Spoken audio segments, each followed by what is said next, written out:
Моje барање денеска практично уште трае состанокот, веќе сме при крајот.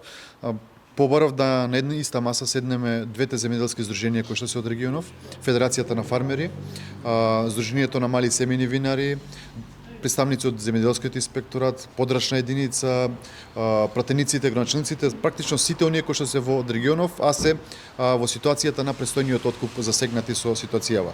Она што сакам да информирам и јавноста преку вас како медиум и практично и присутните на состанокот, дека Министерството е тоа кој што ќе соопшти цената, ниту една винарска визба не е таа кој што ќе го Денеска не соопштивте цена. Да, денеска не, меѓутоа јас ги информирав присутните и вас како медиуми. Министерството согласно законот пропиша методологија за пресметка на производна цена на двете најзастапени вински сорти, тоа е Смедеревката и Вранецот.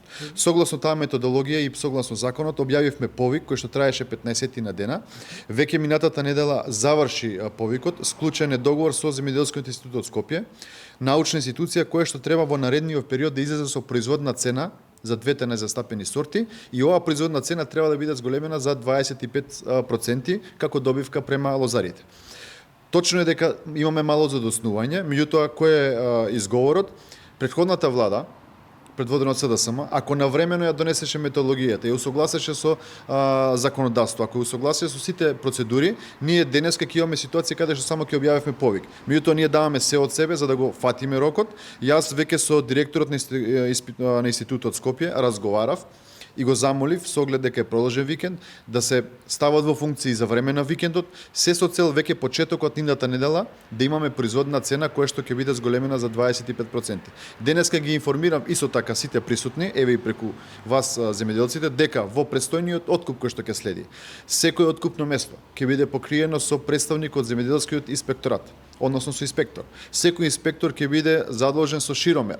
Секој инспектор кој што ќе има широмер ќе има и одредена обука за правилно користење и нормално инспекторатот во наредниве денови ќе направи дополнителна проверка на сите ваги кои што се постојат на овие откупни места, бидејќи во минатото се случувало да има манипулации и во мерењето на шеќерните единици и во количината. Значи инспекторатот ќе биде вистински следач на ситуацијата и нема да се дозволи манипулација на штета на земјоделците.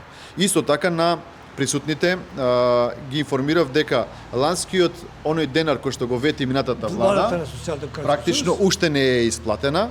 Ние со пренамената на програмата практично обезбедуваме средства во наредниве недела дена и тој денар ќе биде пуштен до лозариите, односно исплатен, и тоа мислам дека во висина од некои 76 милиони денари ќе биде исплатена сумата за оваа ситуација, односно ланскиот денар. Она што сакам да еве како заклучок, Министерството постојано следи ситуацијата, нема да дозволиме некој да се игра со трудот на лозарите. Тоа било и во делот на остратите култури, меѓутоа сега зборуваме само за лозаропроизводителите. Едноставно Министерството, еве јас како министер, ќе бидеме вистински коректив. Ќе се обидеме да најдеме сериозна средина која што ќе биде на задоволство пред се на лозарите и на винарските визби. Годината по проценките кои што ги добиваме од терен, говорат дека ќе имаме намалена површина, односно количина на произведено винско гројзе, временските прилики си го прават своето. Ситуацијата да нефункционално водостопанство во изминативе години практично резултираше и еден од виновниците за намалена количина, меѓутоа ценам дека и информациите говорат дека квалитетот е одличен, а моја обврска е да тој квалитет биде и соодветно платен.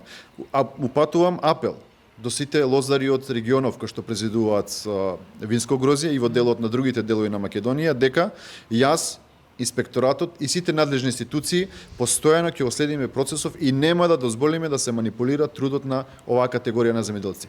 Тоа лозарите го заслужуваат, практично и таа поддршка која што добивме не обврзува да продолжиме со креирање мерки. Целта на нашата стратегија во наредните години е да зголемиме производство, да зголемиме производство на вино, да зголемиме извоз, од друга страна ќе значи сериозен девизен прилив на државата по основ на извозено вино.